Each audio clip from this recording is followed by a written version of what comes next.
দাদা একটু পিছিয়ে তো আমাদের লেভেলে চলে তো তাহলে হবে।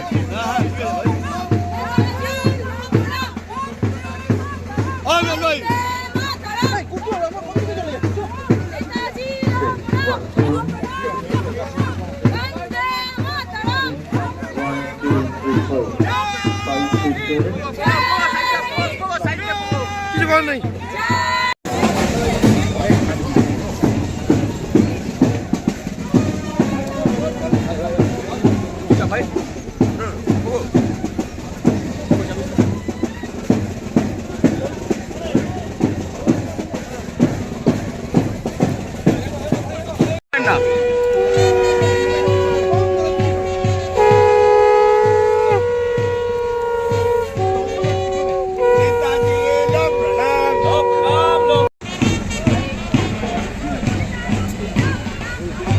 भाई भाई भाई भाई भाई भाई भाई বাদিকে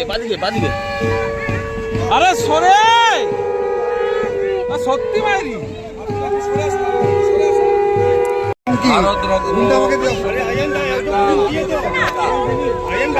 নেতাজি সুভাষ চন্দ্র বসু তার পূর্ণাবয়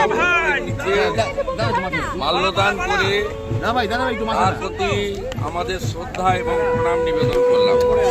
আজকে গোটা দেশব্যাপী পরাক্রম দিবস পালন হচ্ছে।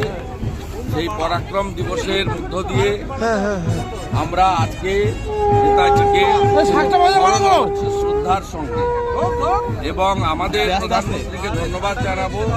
ভারতবর্ষের রাজধানী দিল্লিতে কর্তব্য পথে নেতাজি সুভাষচন্দ্র বসুর মূর্তি প্রতিষ্ঠার মধ্য দিয়ে এই বীর সন্তানকে যথাযথ শ্রদ্ধা জ্ঞাপন করেছেন এবং আমি এবং আমরা বিশ্বাস করি নেতাজি সুভাষচন্দ্র বসু যদি ভারতবর্ষের আজকে প্রথম প্রধানমন্ত্রী হতেন তাহলে অখণ্ড ভারত খণ্ডিত হতো না এবং ভারতবর্ষের সকলের বুকে হাসি ফুটত, দারিদ্রতা এবং বেকারত্ব দুর্নীতি ভারতবর্ষ থেকে সমূলে উৎপাটিত।